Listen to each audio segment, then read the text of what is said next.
Então eu acho que a primeira coisa que o interno tem que entender é que por melhor que o interno seja, ele é um médico ruim, né? Então assim, não tem jeito, cara. É a fase inicial do aprendizado. Então tem que ter uma adequação de expectativa.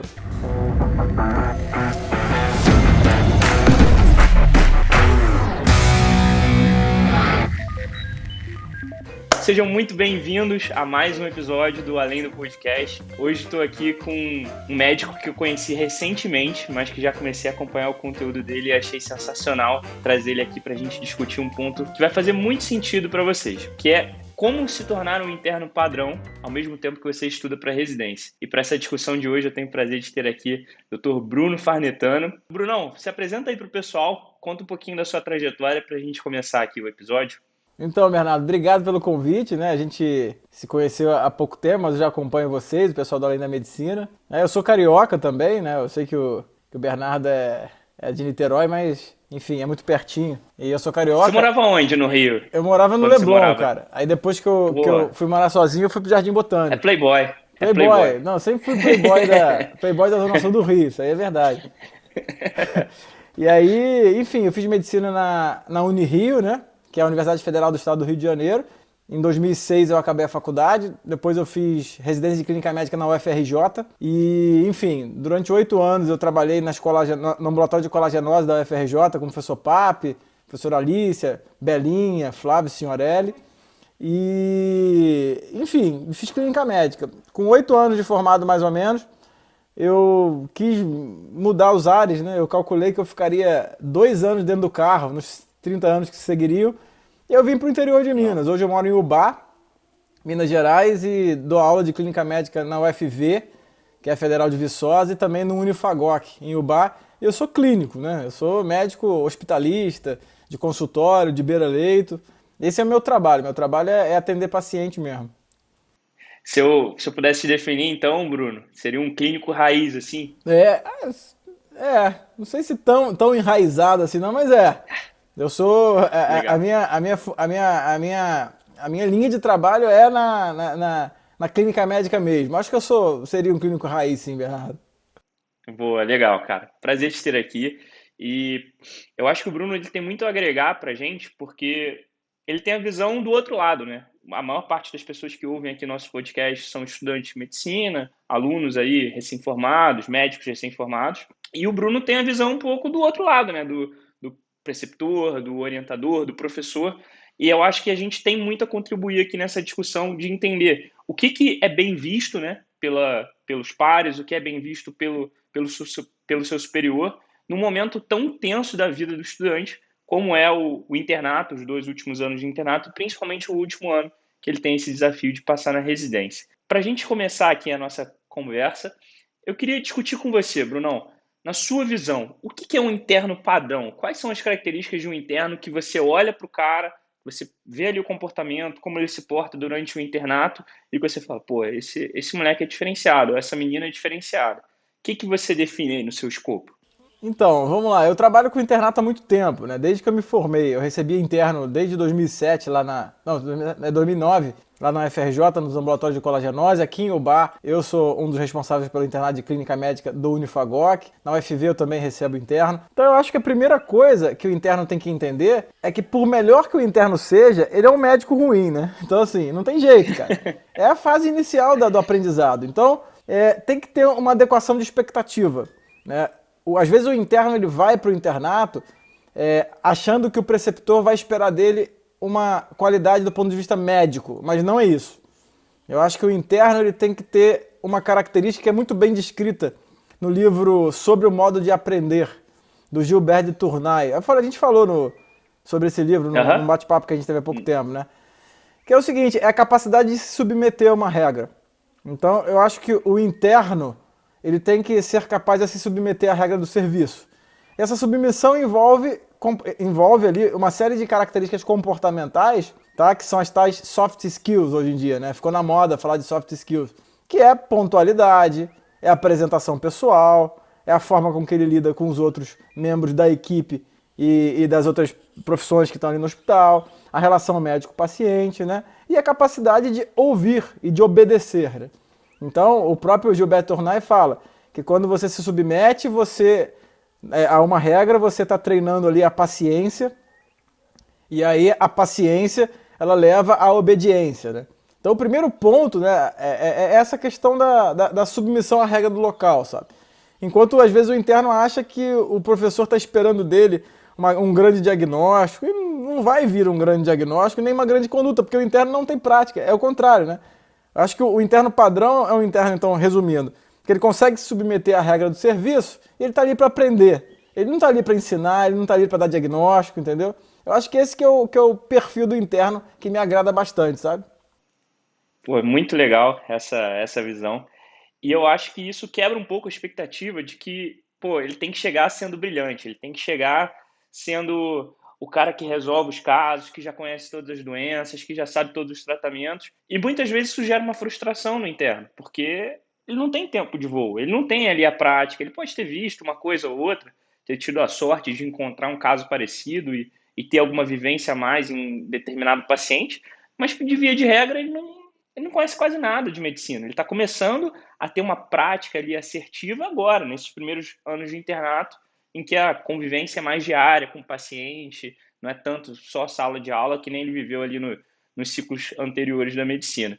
Então, acho que é muito legal a gente chegar com essa noção no internato, para quem está entrando no internato, ou quem já está aí já há algum tempo, de que, cara, você não é o camisa 10 do time. Você não é o cara que vai matar no peito a bola, sair jogando e dar um passe pro gol ou fazer o gol. Você é o lateral direito reserva do sub-20. Você tem que Exatamente, entender cara. isso. Exatamente.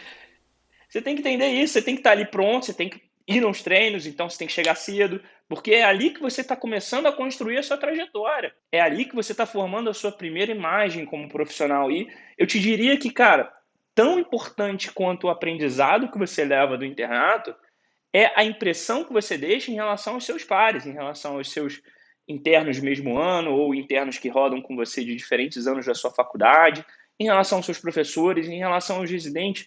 Porque, Brunão, na minha visão, mesmo que o cara não pretenda continuar a formação dele no mesmo serviço, pô, você vai ser conhecido pelo resto da sua vida em relação aos seus colegas ali de faculdade, como você se portou nesses anos. Então é muito importante que você construa uma imagem e uma visão pessoal, vamos dizer assim, uma marca pessoal, não sei se é o melhor termo, mas uma impressão que seja positiva. Porque é muito difícil você mudar uma impressão ao longo da sua vida, cara. Se você já começa, pô, pisando na bola, fazendo cagada, sendo um cara que é conhecido assim no serviço como quebra-mão, aquele cara que não quer nada, aquele cara que só pensa nele, é muito difícil você mudar essa imagem depois, mesmo que você mude, mesmo que você evolua e que você entenda que suas atitudes estavam erradas. Não sei se você concorda com isso. Não, total. Eu acho que é o seguinte: você no internato, é o que você falou, né? Você é o lateral direito reserva do sub-20. Você não vai entrar em campo, né? Mas você vai treinar, você vai se habituar com o gramado, você vai testar ali o peso da bola, você vai treinar a correr de chuteira, né? E você vai começar a aprender como é que é o jogo, né? É exatamente isso, cara. Quando você... Uma coisa que eu vejo muito, aquele aluno que no sub-20 já não é interessado, já não submete as regras, ele não vai ter uma virada que do nada ele vai passar a ser um Neymar, entendeu? Você vai ver a história do Cristiano Ronaldo. Aí você pega o Cristiano Ronaldo com 12 anos. Você via lá, era um moleque que treinava pra caramba, que jogava bola, mas porra, não tinha espaço nenhum pra ele jogar na seleção principal. Mas todo o caminho que ele constrói dos 12 aos 18 permite que quando ele chega aos 18 ele jogue, né? Então, assim, salvo exceções, a gente vê que a forma com que você se comporta no seu internato vai ser parecida com a forma que você vai se comportar na sua vida médica, né? Então, se você é um aluno mediano, desinteressado, que não está, enfim, não tem uma boa relação com o paciente, você vai continuar assim na sua vida, na vida médica, né? Então, assim, eu concordo com o que você falou em 100%, cara. Você tem que começar a procurar os modelos, né? E imitar essas pessoas, né? Esse negócio que fala que você tem que ser original, esquece esse negócio, né? Pega os caras bons, os bem-sucedidos e imita o cara. Aí você pensa assim, cara, mas eu vou estar imitando ele. Porra, eu não faço isso de forma genuína. Cara, uma hora você vai passar a fazer. Você vai ver os retornos concretos daquilo ali, né? Ah, eu não sou um cara gentil por natureza. Então se eu for gentil, eu vou estar sendo falso. Tudo bem. Uma hora você vai ver que aquilo ali traz um retorno tão bom que você vai aprender a ser gentil, né? Isso tudo é treinável. Então é isso, cara. Muito dos contatos que eu tenho até hoje, eu fiz no meu internato, eu fiz na minha residência, entendeu? Muitas propostas de emprego que eu tive depois da minha vida vieram todas da residência, cara. Por quê? Porque eu era brilhante? Não, cara, eu não era brilhante. Minha primeira nota de residência foi pouco conhecimento, um negócio desse. Foi ruim, entendeu? Então eu não era, eu entrei muito cru na residência, entendeu? Mas eu era pontual, a pessoa podia confiar em mim, eu era confiável, né? Então essa marca que você falou, né, Bernardo? Eu acho que você tem que ser...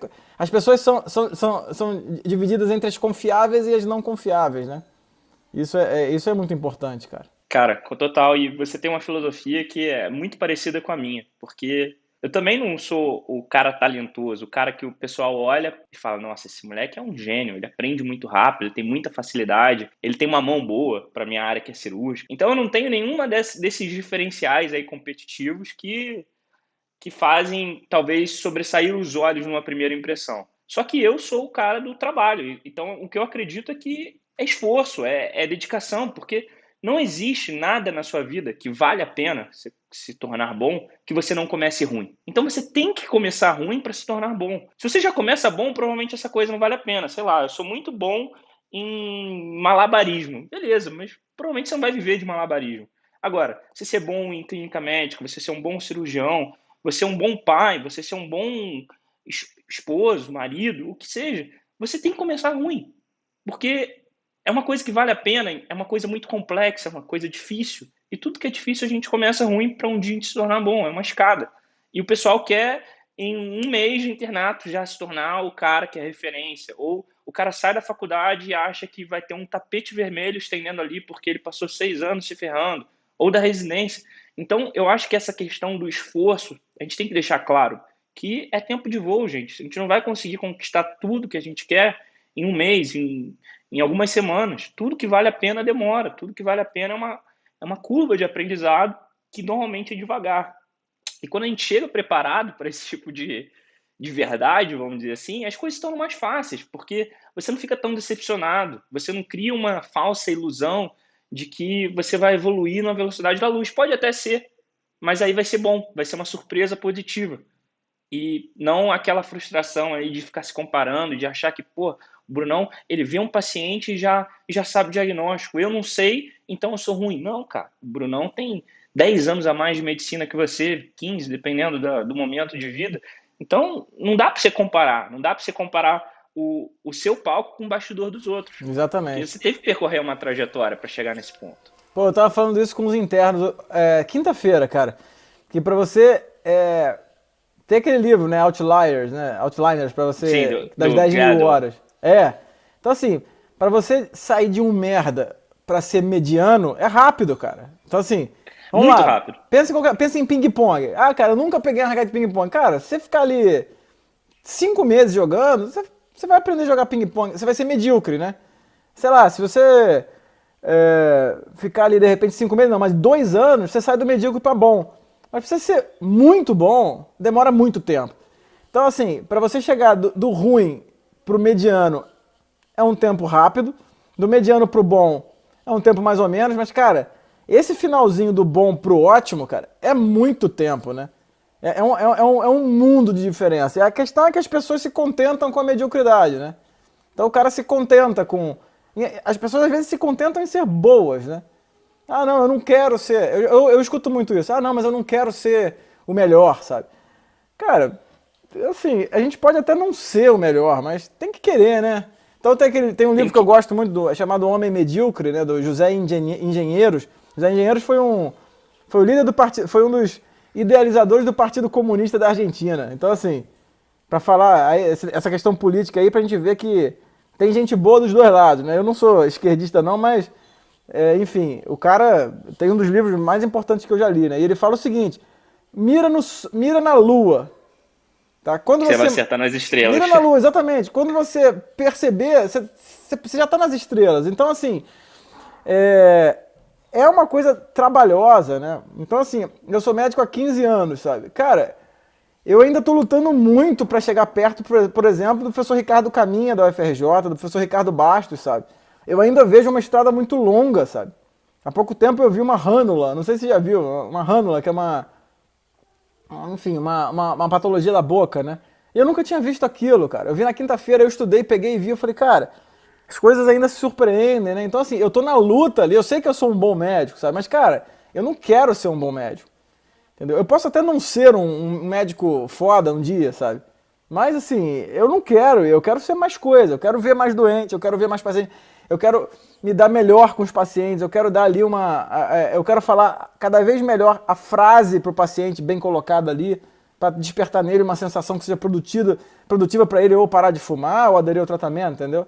Então, assim, é o que você falou, cara. Não é uma coisa que brota, né? Ah, de repente eu pego uma geladeira, boto ali, encho de terra, boto umas flores, abro e falo assim, isso é arte, né? Isso é arte moderna. Porra, você pega lá o Michelangelo, né? Ele pegou um bloco de 6 metros de mármore, né? E ficou anos olhando para aquele negócio e esculpiu o Davi ali, porra.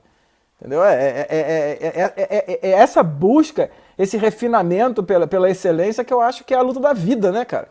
E aí, Bernardo, é o que você falou, assim, eu nunca fui brilhante, cara, nunca mesmo. A gente começou a falar assim, eu era playboy da Zona Sul do Rio de Janeiro, né? Então, assim, eu queria mesmo era ir pra noitada, eu passei uma parte grande da faculdade, assim, estudando pra prova e tal, e, pô, aproveitando, ia pra tudo que é chopada que tinha, me divertia, Cara, que boqueirão, massa. é, Não, vamos explorar esse assunto aqui, porque eu também tenho histórias boas aqui pra contar, cara. Pra você ter ideia, velho, eu entrei na faculdade, né, com 18 anos, 18, 19 anos, 18, isso. você jogou no Então, Abel ou não? só que não, eu estudei no Salesiano Tá. até a oitava série, e aí eu fui pro PH, que era uma Eu fui escola monitor de direcionada, né, para biologia do vestibular. PH também. Então. E aí, cara, passei na Bacia das Almas no vestibular. Nem sei, meu pai até hoje não entende como eu passei no vestibular. Meu pai Ele também, fala, cara. Bernardo, Fala a mesma coisa. não faz sentido. Só que eu passei pro segundo semestre. Eu também passei E no segundo aí, semestre. nesse primeiro semestre, eu arrumei um intercâmbio para ir lá na Califórnia. Fiquei morando na Califórnia 4 meses lá, dando um migué de um cursinho de inglês, mas cursinho de inglês bosta nenhuma, eu ficava só curtindo a vida. E lá na Califórnia eu aprendi a andar de skate. E aí na faculdade, eu chegava com um skate na mão, um longboard assim, no primeiro dia de aula lá, na aula de bioquímica. Só que aquilo era só uma imagem, porque na verdade eu tinha preguiça de andar de skate até a faculdade. Então eu pegava o skate, andava até o ponto de ônibus e ia de ônibus para a faculdade. Entendi. Só que eu gostava da marca de chegar de skate. Então, cara, a verdade é que assim, eu não era o estereótipo do aluno que dá certo. Inclusive, paguei um pouco o preço disso, de ser meio fanfarrão no início da faculdade, ser meio garotão, porque é aquilo que a gente falou. Quando você começa com uma impressão ruim, é difícil mudar. Mas fui ali aos poucos, me dedicando. Inclusive, a primeira matéria que eu acho que eu realmente estudei de fato na faculdade foi semiologia. Foi, Ah, pô, um legal. negócio que abriu ali minha cabeça. Semiologia e anatomia também, porque fui monitor, então tinha que ter uma vivência maior. Mas foi a primeira coisa que eu falei, cara, não, eu vou fazer mais do que estão me pedindo. Que eu acho que é uma cultura, que eu acho que é um ensinamento que a pessoa tem que levar para a vida, tá? Não é só para internato. Se estão te pedindo uma coisa, pensa como que você pode fazer mais do que essa coisa. Porque se só cumpre o que estão te pedindo, você é o medíocre, que nem o Brunão falou. Você vai ser o eterno cara que beleza. É, ok que ele é confiável, mas existem pessoas que são mais que confiáveis. São pessoas que você admira, que você quer junto de você. Então, se você tem esse pensamento pequeno de só, não, eu vou fazer aqui minhas obrigações e quando acabar minhas obrigações eu vou embora. Não vai muito para frente. Na semiologia eu tive um pouco disso, porque, sei lá, a bibliografia era um livro lá, o Porto, não lembro agora, e eu gostava do assunto, então pegava livros mais antigos, sei lá, Vieira Romero, daquela medicina amazonense que a gente brinca, mas que ensinam muito. E foi esse conhecimento que eu fui vendo, não só a parte técnica, mas de, tipo, cara, existe um mundo fora do que eles me pedem. E quando eu me abro para esse mundo, eu ganho, eu tenho retorno, eu tenho um conhecimento a mais, eu tenho um diferencial. Então, eu acho que essa é uma dica super valiosa, de quando você está no internato, não faz só aquilo que te pediram. Vai, dá uma lida um pouco a mais da bibliografia recomendada, dá uma olhada no paciente mais cedo, rever ele, mesmo que o professor não tenha pedido para você reavaliar, às vezes monta uma apresentação daquele caso, que foi um caso diferente, que foi um caso que vocês discutiram. Então, esses tipos de atitude, somadas ao longo do tempo, elas têm muito impacto. Sim, sem dúvida, cara. E a questão do. Eu também, olhando pra trás, né? Eu fiz 40 esse ano. E aí eu lembro assim Pô, você tá que. bem, hein, Brunão? Hã? Pessoal, você tá bem, hein, Tô, Brunão? cara, Quero eu chegar, tô, né? eu tô conservado, sim. É muita Coca-Cola, cara. Coca Zero. Entendeu? Coca Zero previne um monte de problema aí. Mas assim. Aí. Então, esse negócio da vocação, né? Eu vejo que. Você falou, né, de ser fanfarrão e tal, de ir com skate. Então é o seguinte, é interessante como é que a gente fala da questão da fanfarronice, né? Que mesmo você falando, eu era fanfarrão e tal, mas tem uma linha que dá pra ser puxada lá de trás, onde a vocação tá falando mais alta. Você vê assim, a vocação. O que é vocação? Vem de vocare, que é um chamado, né? Então eu vejo, olhando pra trás, que mesmo, assim, eu gostava de ir pra noitada, eu gostava de me divertir, eu ia pra praia, entendeu? Eu vivia numa bolha na zona sul do Rio de Janeiro, né? Morando na mesma rua do colégio, ia na praia em frente à minha casa. Mas assim, eu conhecia as pessoas, eu conversava com as pessoas, eu era amigo de todo mundo da rua, eu era amigo do cara que vendia Coca-Cola lá na praia, eu era amigo do cara que montava rede de vôlei, eu era amigo da pessoa do colégio. Depois na faculdade, eu saí da bolha lá da Zona Sul, fui pra Tijuca, conheci gente de outros lugares.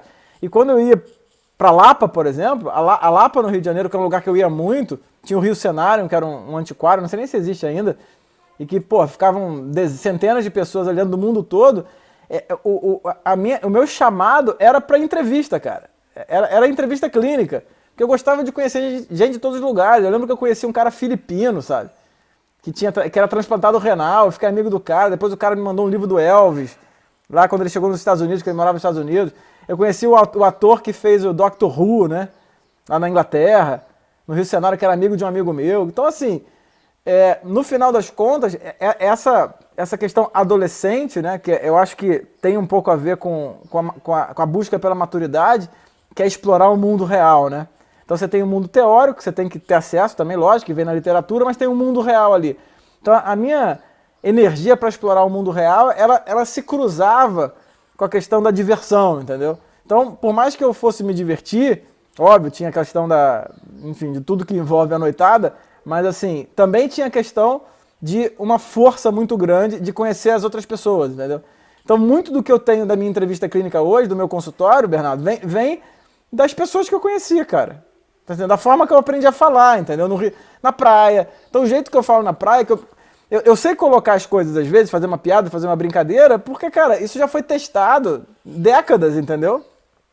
Cara, é aquilo, né? Que nem você falou mais cedo, de aprender com os outros. Então, de você ir moldando pequenos detalhes do seu comportamento, da sua atitude, até do seu vocabulário, a partir do que outras pessoas fazem e passam pelo teste mais fiel que existe, que é, cara, você olha aquilo e você fala, pô, eu gosto disso. Eu acho que isso aqui faz sentido. Então, por que não eu vou utilizar isso na minha vida? Então, você vai moldando ali pequenos detalhes do seu comportamento de acordo com pessoas que já testaram isso ao longo de uma vida e você não precisa ficar ali 10, 20 anos matutando na sua cabeça se aquilo funciona ou não. Não, cara. Esse cara aí eu admiro, eu gosto do estilo dele, do profissional que ele é, ou da pessoa que ele é, e ele faz essa coisa aqui que eu percebi, que faz muito sentido começar a testar, e aí você coloca na sua vida, no seu aprendizado, na sua estratégia, não sei qual traço é específico, mas você vai absorvendo aquilo. Você tem que ser uma esponja, né, no final do dia. Você tem que ir pegando ali a sua capacidade de filtrar o que é bom e principalmente o que não é bom. Porque eu acho que quando você vê um negócio, você fala, putz, isso aqui péssimo, achei horrível, achei que fulano se comportou muito mal aqui nessa discussão no internato, não quero isso. Talvez essa repulsa gere mais aprendizado do que é bom. É igual aquela teoria, né, que o pessoal é, detesta, tem um sentimento mais forte quando perde dinheiro do que ganha.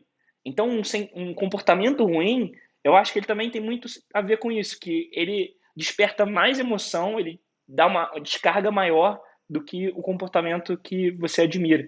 E aquilo marca você. Então, você pega ali os seus exemplos de professores, os seus exemplos de residente, você tem que também entender, cara, o que, que você não faria, o que, que você não gosta desse tipo de comportamento, para você também ir construindo a sua trajetória e fazendo as coisas com esse mix ali de comportamentos que você conheceu ao longo da sua vida. Eles dizem que médico bom é aquele médico que não é muito falado, né? Que só é lembrado quando alguém tá passando mal. Que médico ruim a galera gosta de falar no bar, né? pô, fulano de tal é muito ruim, né? E dizem também que as pessoas falam 7 vezes mais mal do que bem de alguém, né? Então, se tem alguém falando Demais. bem de você, tem 7 pessoas falando mal. É o que você falou, e essa questão do exemplo negativo eu acho importante, porque é o seguinte, quando você vê um colega fazendo alguma coisa errada, né, e que você não concorda, você tem que olhar, lógico, tentar definir onde foi o erro, né, isso aí, existem questões, existe tecnicamente como fazer isso, né, e você tem que pensar também que essa é uma possibilidade para a sua vida, né, que você é capaz de fazer aquilo, né. Você jamais pode olhar pro erro e pensar assim, pô, o cara errou, tal, eu não vou fazer não, Que cara. idiota. Todas as Não vezes que dá. alguém tiver um erro na sua frente, você tem que pensar assim, essa é uma possibilidade para a minha vida, né? Então você tem que pegar aquilo ali e falar, eu poderia fazer isso, né? Até, cara, eu fui da polícia também lá no Rio, né? Eu lembro de eu conversando com um cara do BOP, né, sobre, enfim, aí o assunto foi para a questão do homicídio, né? Aí ele falou assim, cara, olha só, os homicidas no presídio são os caras mais tranquilos, porque o homicídio é algo que as pessoas são capazes de fazer, né? Então, assim, de repente você é capaz de matar uma pessoa que está colocando em risco alguém que você gosta, mas você não é capaz de roubar, entendeu? Talvez você não vai Cara, entrar você não vai entrar sensacional. numa loja e roubar um pote de whey protein, por exemplo. Mas numa determinada circunstância você é capaz de matar, né?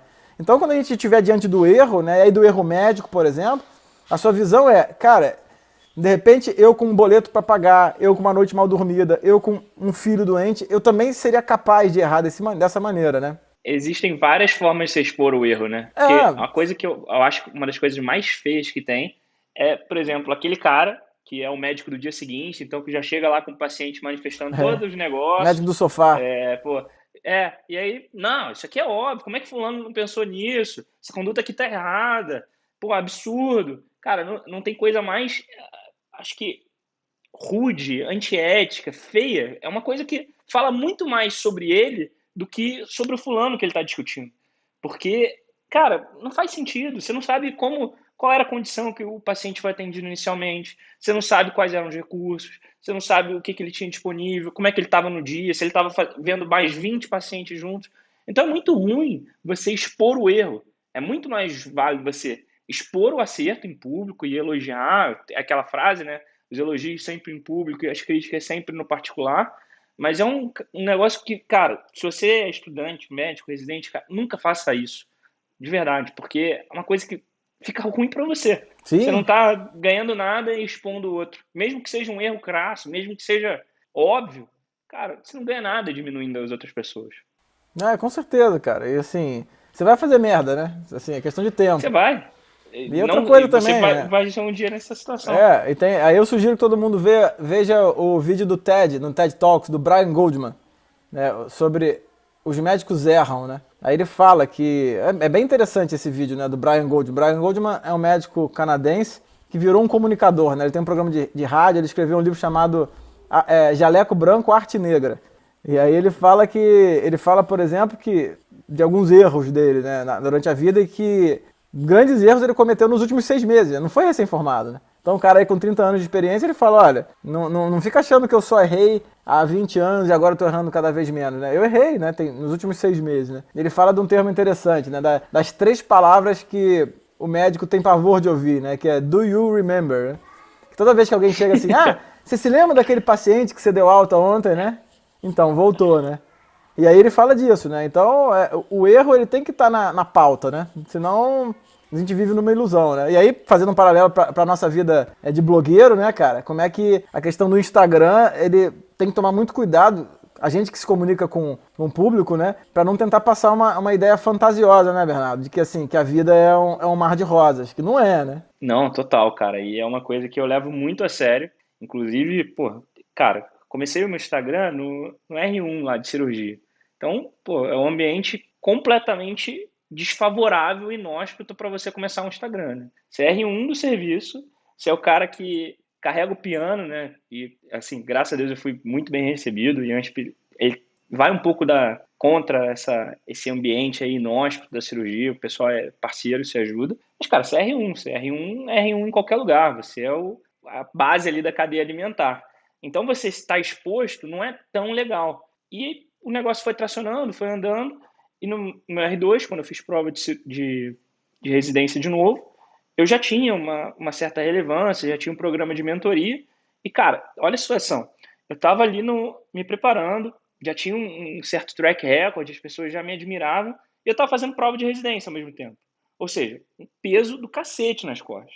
Porque eu ficava pensando, cara, se eu não Se passar não nessa passar, fudeu. merda, fudeu. Fudeu. É Já verdade. era. Acabou. Vou me mudar. Eu vou pro exílio. Então, era uma pressão do cacete. E na minha primeira prova, que foi a prova do Einstein, eu lembro até hoje, eu tava voando nas provas na Índica, eu tava fazendo bem, vinha com uma média de acerto boa, só que no dia não funcionou, cara. No dia as coisas não aconteceram e eu tomei um nabo gigante na prova, não fui nem pra segunda fase. E, cara, eu fiquei, assim, primeiro, reação, né? Eu não tive a inteligência emocional de, nossa, eu sou o senhor de tudo, vai dar tudo certo. Não, eu fiquei abaladaço, fiquei puto, fiquei triste, pensei em desistir da porra toda, mas depois fui amadurecendo a ideia e vi, cara, tá aqui uma boa oportunidade de praticar aquilo que eu falo, né? Porque falar é muito fácil. Difícil é você fazer aquilo que você tá falando. Ainda mais hoje na internet que a gente vê um monte de gente aí falando muita coisa e fazendo pouco. E falei, abri o jogo mesmo, galera, olha só, aconteceu isso, fiz essa prova hoje, queria mostrar também o outro lado da moeda, que nem sempre as coisas dão certo, papapá, papapá, papapá. E, cara, aquilo ali tirou um peso das minhas costas que falei, pô, gostei, faz sentido e não tem problema a gente errar. A gente só constrói grandes coisas depois de errar muito, depois de tentar, de tentar, de tentar. É muito difícil você traçar um caminho, uma linha reta de progressão. São altos e baixos. E isso faz parte do jogo. Uma vez que agora que a gente está puxando um pouco desse assunto de preparação para a residência, Bruno, essa questão da expectativa, cara, a gente sempre tem que tomar muito cuidado. Porque você não, por mais que você seja um interno padrão, por mais que você crie uma rotina de estudos, por mais que você tenha o melhor método, o melhor sistema, a melhor estratégia, cara, vai ter um dia que as coisas não vão funcionar. Vai ter um dia que, pô, as peças não vão se encaixar, você não vai estar num dia bom, e você não resume uma trajetória inteira baseada numa prova.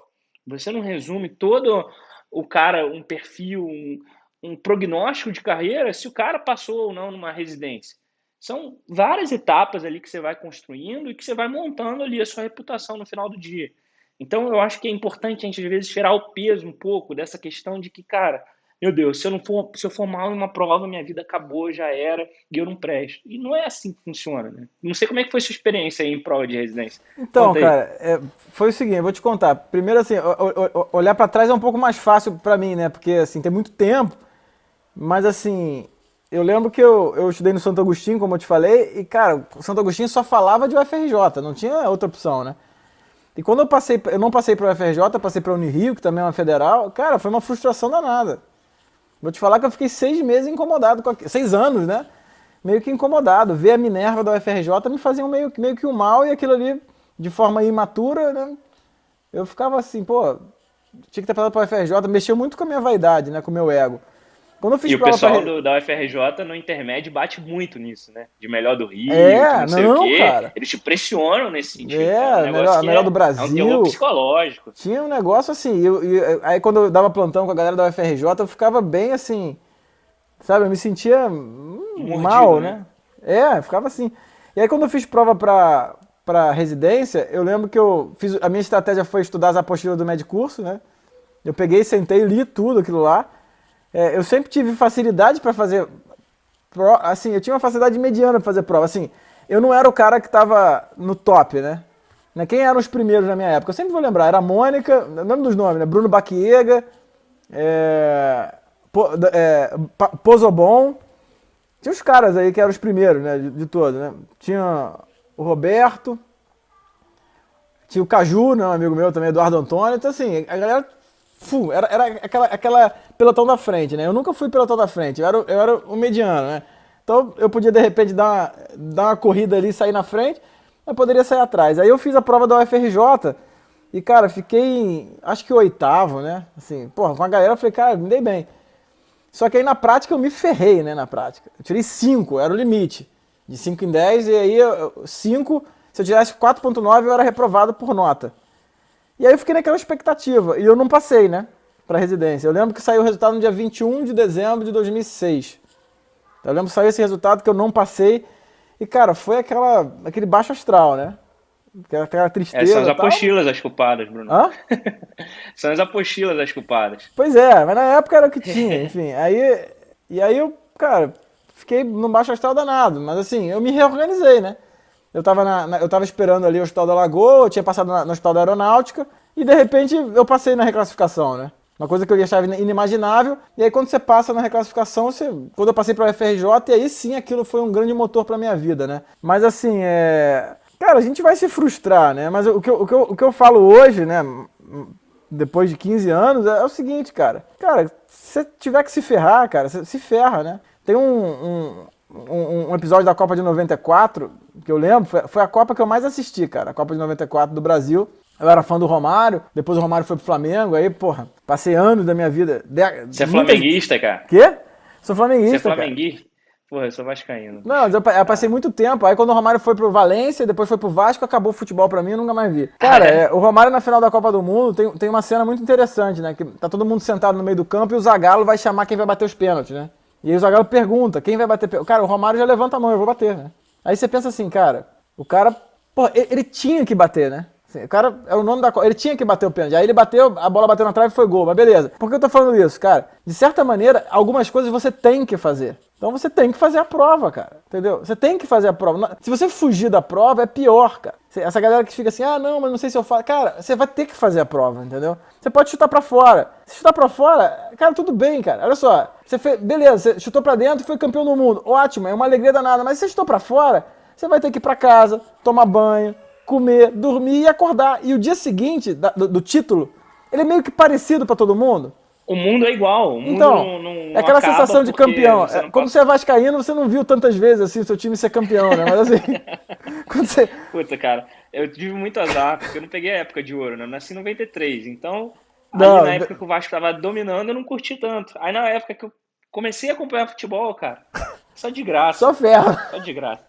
Só de graça. Cara, mas é isso, assim, uma coisa que é importante pro aluno saber, né? O dia seguinte da final da Copa dá a sensação que você não é campeão. Porque acabou o campeonato, né? Beleza, acabou o campeonato. Você fala assim, cara, acabou. Eu ganhei, foi muito bom ganhar, mas, cara, a vida continua do mesmo jeito. Então, tem que tomar muito cuidado com a busca pela sensação, né? Ah, meu sonho é ser aprovado. Cara, mas você fica pensando no dia que vai sair, que você vai contar. Não é isso a vida, né?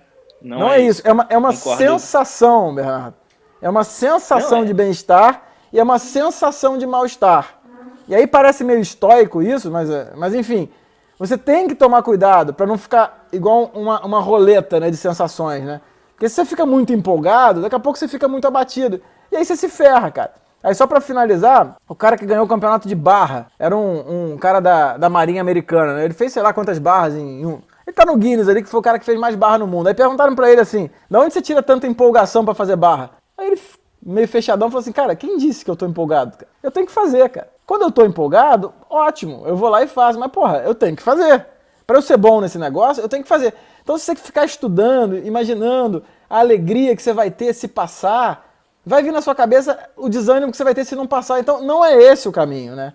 Não é disso que se trata. Se trata em acordar e estudar essa merda que tem que estudar, entendeu? Exatamente. Cara, eu brinco muito com os alunos aqui que motivação não bate meta. Porque é o seguinte, se você ficar se alimentando da motivação, se você ficar, que nem você falou, vivendo um ano inteiro por um momento. Por uma sensação, momento que dura né? um segundo. Que dura um segundo. Porque você vê o seu nome lá na lista de aprovado, dura um segundo o momento. E aí rola aquela adrenalina, você fica feliz. Mas isso não vai te manter motivado o ano inteiro por conta de um segundo. Você tem que procurar umas outras alternativas, outros motores que te façam se alimentar. E a coisa que eu vejo como mais sentido para você se alimentar é o progresso, cara. Nada motiva mais do que o progresso. Então você vê a sua evolução, você vê que você está dominando coisas que você não dominava antes, que você está conseguindo acertar mais questão, que você está conseguindo evoluir, fazer as coisas mais rápido, ter maior domínio. Enfim, tudo isso alimenta, tudo isso gera uma sensação análoga da motivação, que é a disposição, a disciplina, que é o que realmente paga a conta no fim do dia. Porque se você contar com a motivação, vai ter dia que você vai acordar, que você vai estar motivado, que o dia vai ser perfeito, que vai dar tudo certo.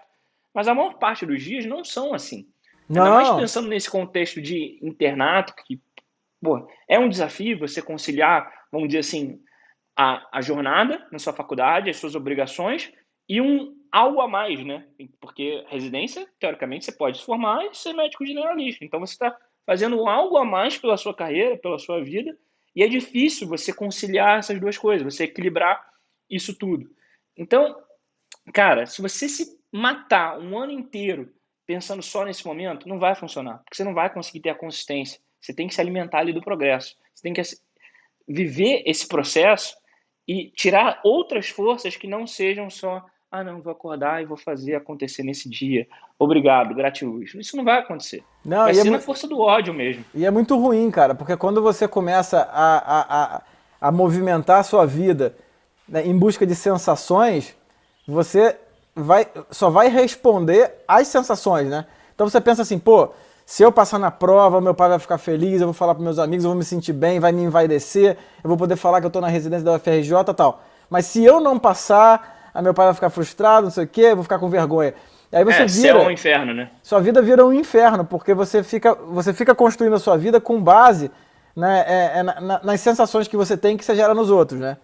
E aí você vira um Cara, você sujeito vira, absolutamente imaturo. você vira um Porque, drogado, igual aquele cara que tem a primeira experiência ali com a droga e fica aí exatamente, eternamente ali buscando aquela primeira sensação e nunca é, consegue. porque, porque em algum momento na sua vida você vai ter que fazer alguma coisa certa e que vai despertar uma sensação ruim nos outros. Ou em você, né? Por exemplo, hoje, vou dar um exemplo de hoje, cara. Eu dormi no sofá vendo um filme lá, aquele filme Era Uma Vez em Hollywood, né? Do Tarantino. Era uma vez, sei lá. Ah, não vi Com ainda. Brad Pitt e com É do Leonardo DiCaprio. com Eu Brad Pitt. dormi no sofá aqui, tem 3 noites que eu tô tentando ver o filme e acabo dormindo.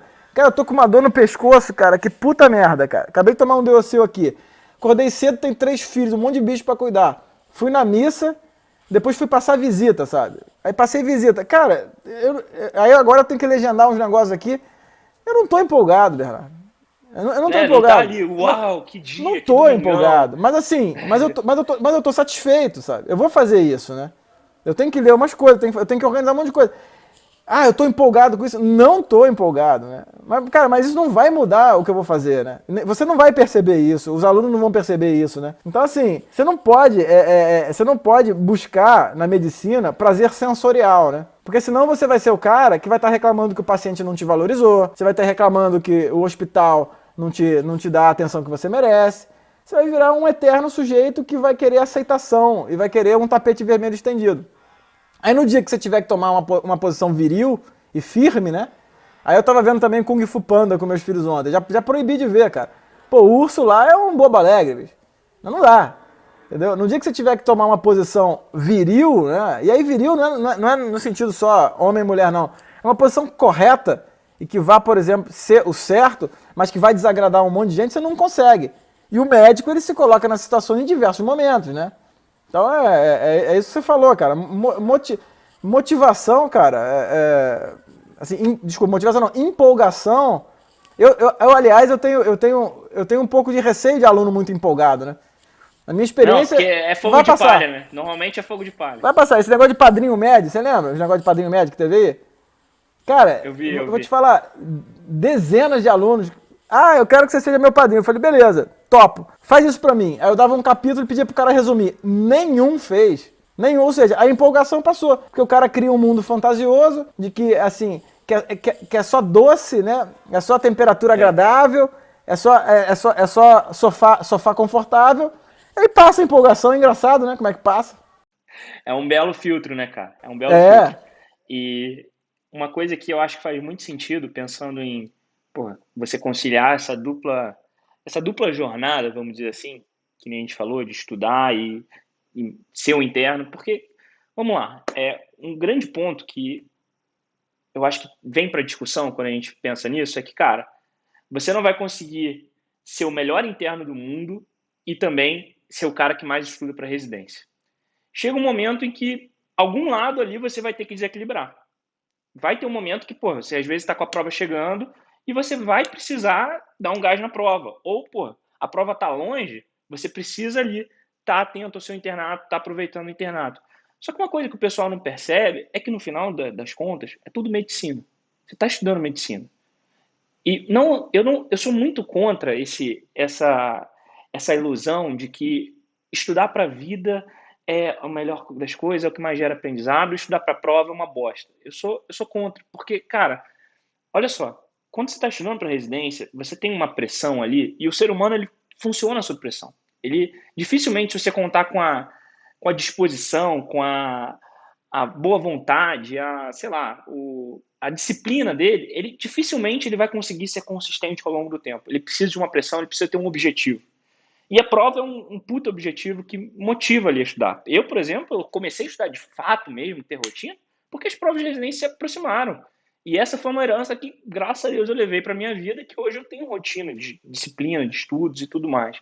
Mas aí a gente fica muitas vezes fantasiando que, nossa, que você tem que, só estudar para a vida e que estudar para a prova não vale. E eu acho isso fantasioso, eu acho até prejudicial. Porque, cara, no final do dia, beleza, é óbvio que o paciente ele é quem mais ensina pra gente.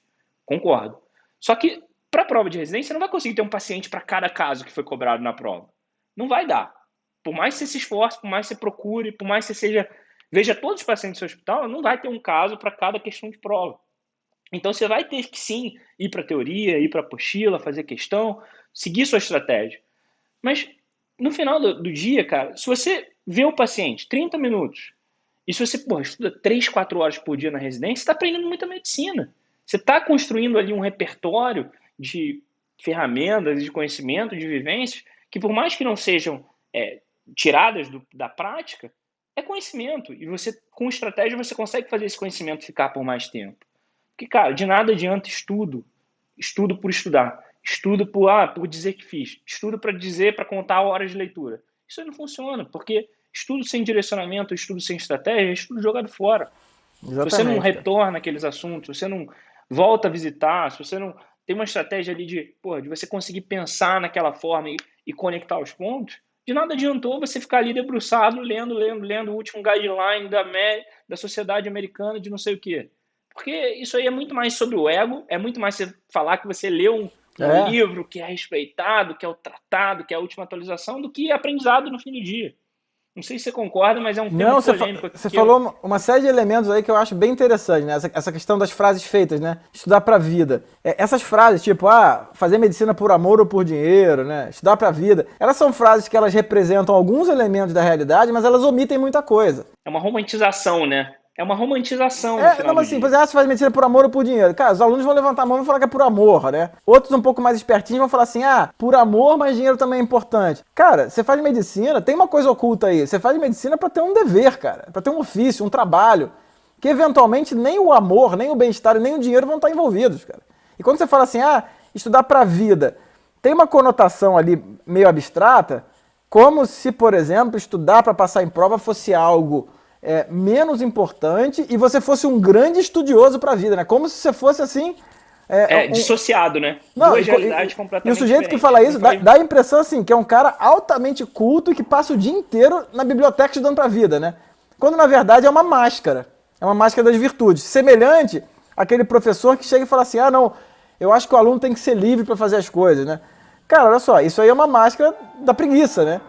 Porque, cara, educar de verdade, né? Não dar direção. Tem que ter uma direção. E é duro, né? O professor, por definição, é um sujeito que ele tem que fazer uma força para tentar mostrar os elementos da realidade com mais clareza.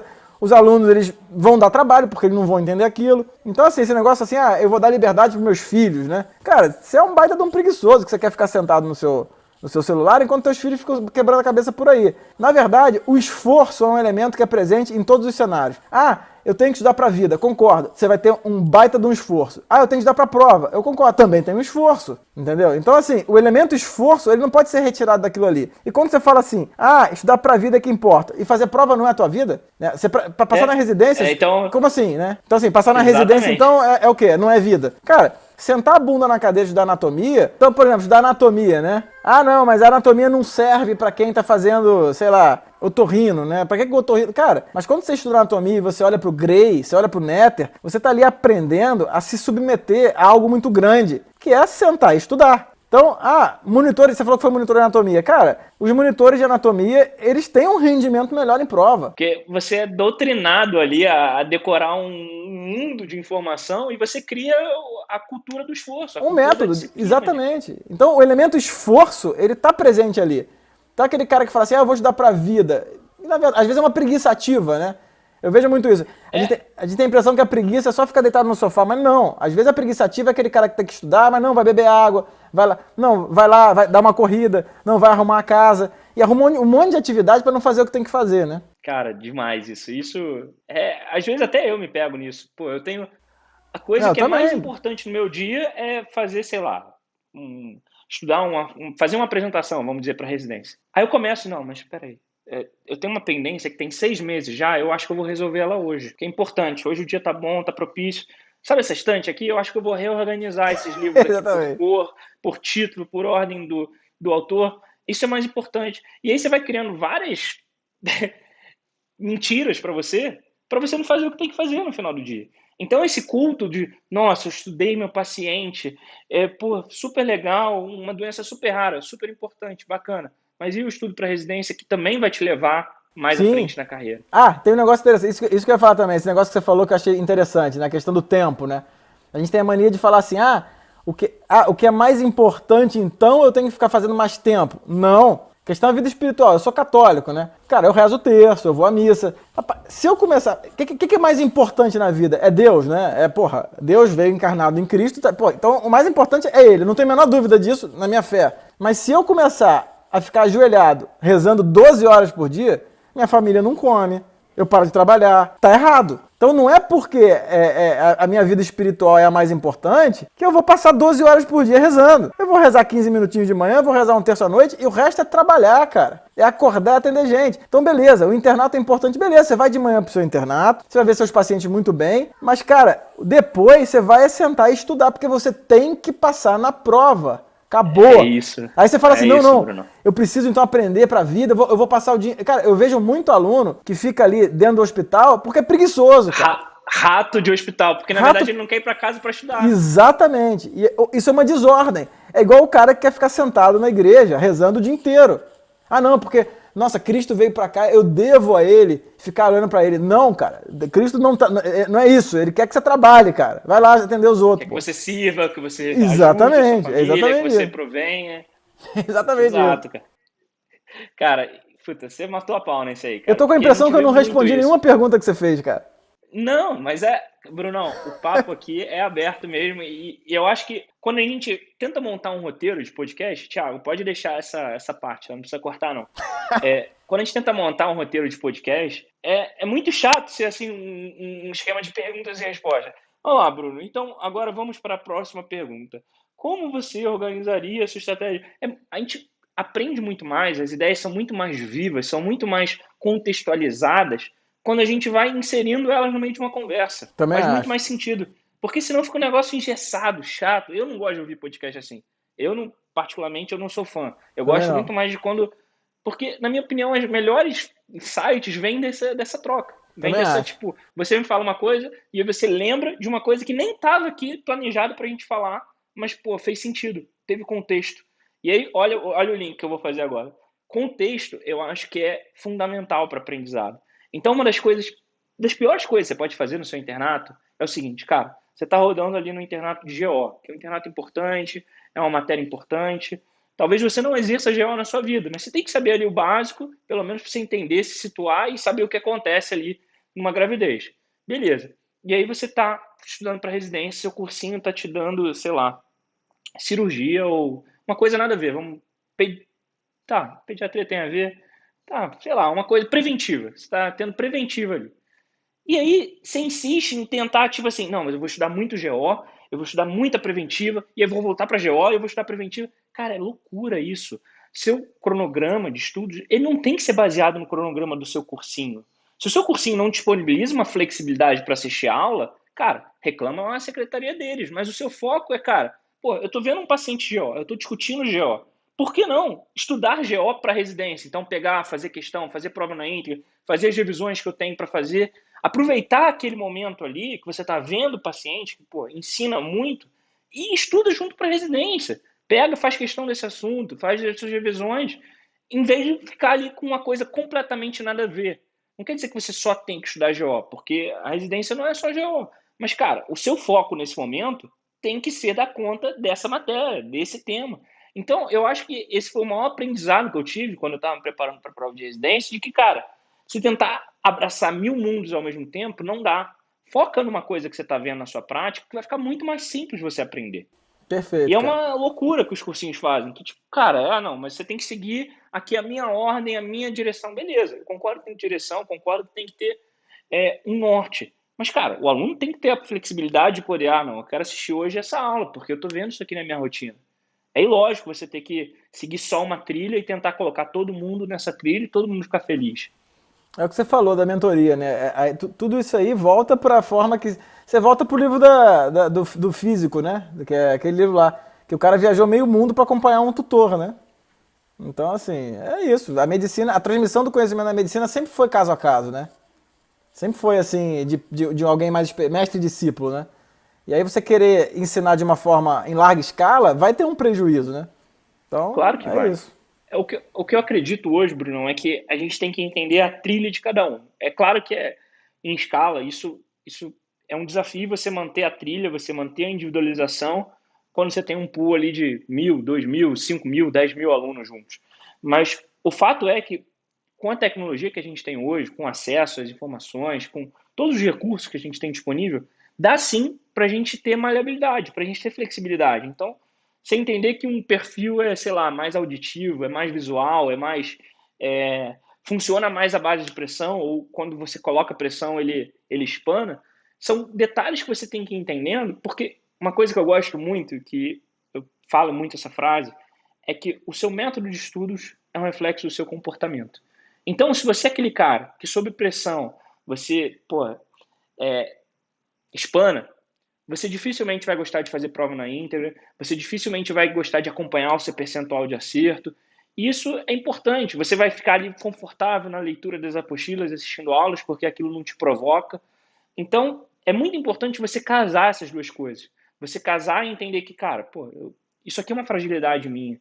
Isso aqui é uma coisa que nada tem a ver com o meu estudo, tem a forma como eu me comporto, tem a forma como eu reajo diante das adversidades. E essa mudança, quando você faz isso no estudo, isso impacta também na sua vida. Isso também impacta nos seus posicionamentos, na sua relação com os seus pares.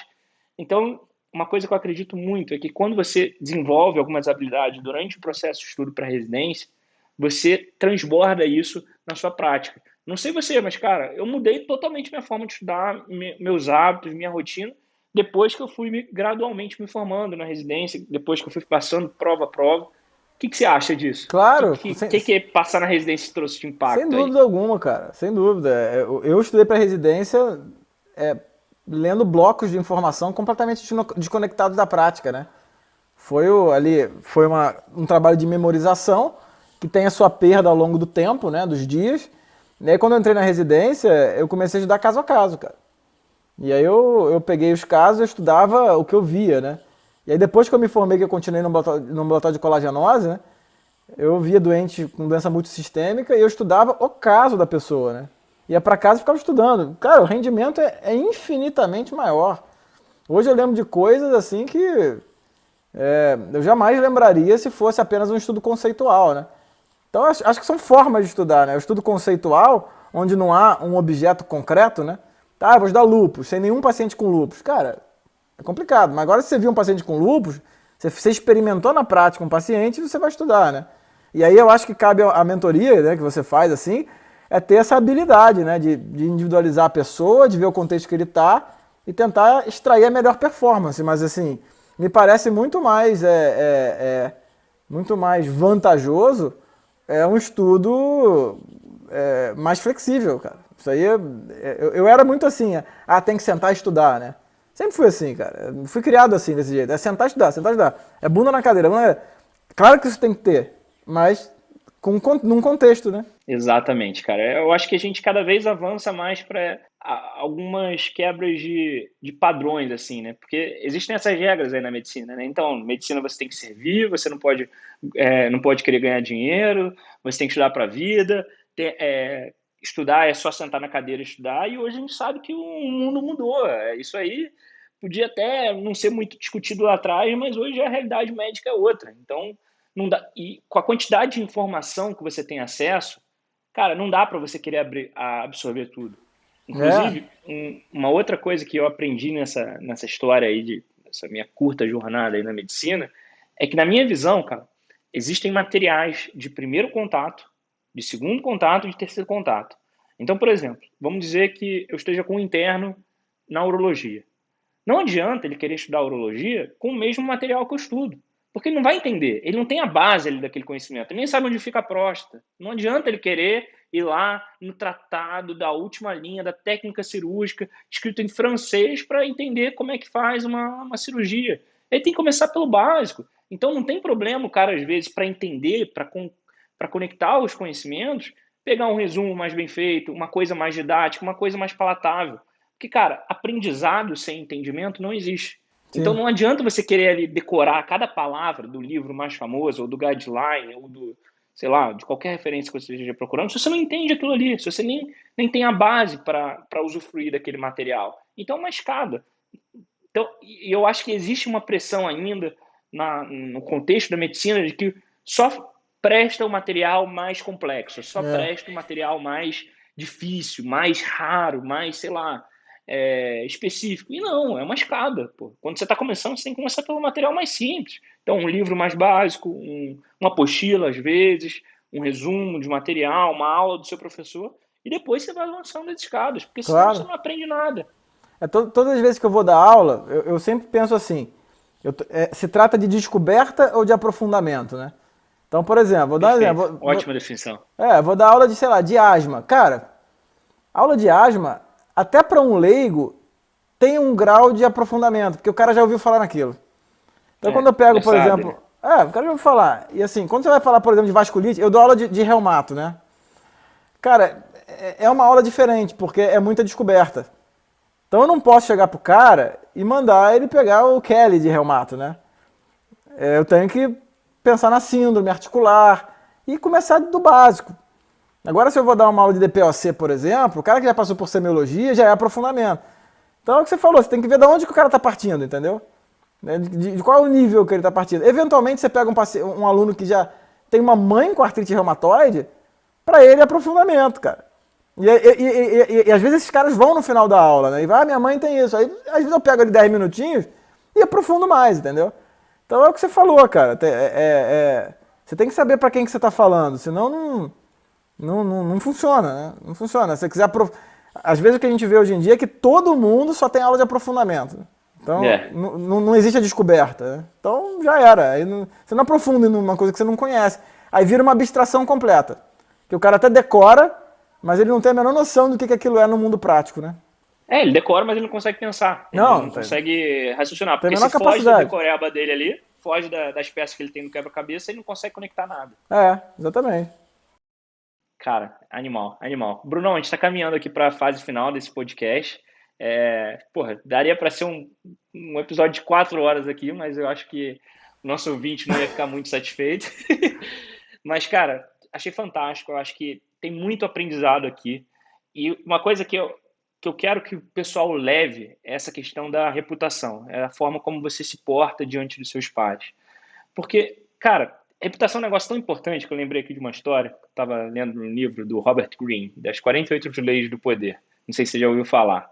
É um livro meio polêmico, porque ele fala sobre persuasão, sobre dissimulação, mas do ponto de vista histórico ele ensina bastante.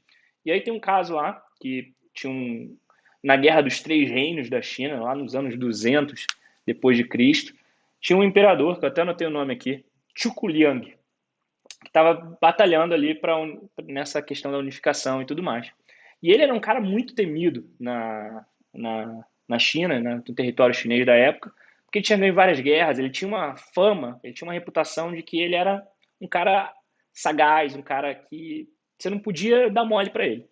E aí ele deu mole uma vez, ele deixou ali, ficou sem os homens principais dele, sem o exército dele, enquanto ele descansava numa cidade, e ele foi pego de surpresa por um oponente que vinha com um exército de 150 mil pessoas.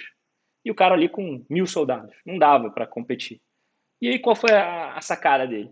Ele falou, não, vamos fazer o seguinte. A gente vai montar uma pseudo-armadilha. Então ele abriu os portões da cidade, subiu lá em cima, começou a cantar, acendeu o incenso. E aí quando o exército chegou, o exército inimigo, eles olharam aquela cena ali grotesca, identificaram o Tianglin, o Chukunliang, desculpa, no alto da fortaleza e falaram, não, isso aqui é uma armadilha. esse cara aqui, ele não ia abrir as portas da cidade assim de graça e ficar ali cantando e acendendo incenso. Vamos voltar, tem alguma coisa errada aí. E voltaram. O cara ganhou essa batalha sem disparar uma flecha, sem disparar um tiro, só pela reputação. E, cara, reputação é uma coisa que você constrói a vida inteira. Mas pra você perder ela, é um dia, né? basta um dia. O Stalin falava, né, que quando você estiver forte, demonstre fraqueza. Quando você estiver fraco, demonstre força, né? Exatamente o que ele fez, né? Ele tinha uma reputação e no momento que ele estava fraco, ele demonstrou força, né? Aí confundiu a galera, né? Exatamente, exatamente. Brunão, fantástico. E ó, agora eu tô fazendo uma dinâmica aqui no final do podcast, que é o convidado recomendar um livro aí pra galera. Pode ser um livro de qualquer assunto. Eu acho que eu vou fazer diferente com você. Eu vou pedir pra você recomendar um livro de conhecimentos gerais, de qualquer coisa da atualidade ou do mundo que você gosta de estudar, e um livro relacionado à medicina. Não precisa ser um livro técnico, pode ser um livro de história da medicina, alguma coisa assim. Então deixa essas duas recomendações aí pro pessoal pra gente finalizar. Então, um livro de medicina histórico que eu gosto é O Século dos Cirurgiões, né? Que mostra Esse é clássico. o Dr. Warren, né? Que, enfim, na época que a cirurgia começou de fato com anestesia, né? Muito legal. Um livro bom de ler, pequeno, histórico, né? Eu acho muito legal. De livro de literatura, né? De romance, que eu gosto muito do Milan Kundera, né? E aí tem um livro chamado A Vida Está em Outro Lugar, do Milan Kundera, que mostra a narrativa, um mesmo fato sendo narrado por um sujeito e depois por outro, né? E aí quando você lê, você fala assim, caraca, como é que, de fato, a gente tem que ter cuidado, porque a nossa impressão pode ser diferente do outro, né? Então são dois livros que são muito importantes pra mim aí. Cara, fantástico. Brunão, me amarrei nesse bate-papo, eu tenho certeza que o pessoal que tá ouvindo aí também curtiu bastante. Fala onde é que eles podem te encontrar nas redes sociais. Então, o pessoal seguir aí. me encontrar fisicamente é impossível, porque eu moro no meio do mato, nem GPS chega. Mas na rede social é @bruno.farnetano no Instagram. E aí eu tô sempre lá falando alguma coisa. E ó, pro pessoal aí que curte SEMI, eu sei que você tem um curso aí que é muito bem falado, parece que o pessoal curte bastante. Quando que vem a próxima turma aí? Então, o Medicina Intuitiva é uma plataforma não é só de semiologia, né, na verdade. É um curso de diagnóstico síndrome, mas acabou vivendo uma discussão de caso a caso. Tem aulas semanais, enfim, eu devo abrir uma turma em janeiro. A gente está mudando a plataforma, eu vou melhorar a filmagem aqui para melhorar a forma também, né? Então vale para qualquer aluno de medicina, né? Não obrigatoriamente só para o cara que quer estudar SEMI. Não, para entender medicina. É para qualquer aluno, é para qualquer pessoa que tenha vontade de melhorar, né? Assim, a ideia é uma coisa muito, muito individual, é a minha visão pessoal da coisa, né? Eu evito ficar cagando regra, sabe? É o que aconteceu comigo e como que eu lidei com aquilo e é muito legal. É uma acaba virando um negócio meio que autobiográfico, sabe? Que massa, que massa. Gostei do nome, Medicina Intuitiva. Gostei. Legal, cara. E eu vou... Você tá me devendo uma live, hein? Vou te chamar pra fazer uma live comigo esses dias. Vamos lá, vamos fazer. Show. Com certeza, vai ser um prazer. Fechou então, Brunão. Obrigado aí pela presença no podcast. A todo mundo que curtiu esse episódio, clica aqui, não sei onde você tá ouvindo, se é no YouTube ou no Spotify, mas clica aqui no botão compartilhar, que tem aí, né, em todas essas plataformas, e manda para um amigo seu que você acha que vai curtir. Eu acho que esse episódio aqui tem muito a agregar.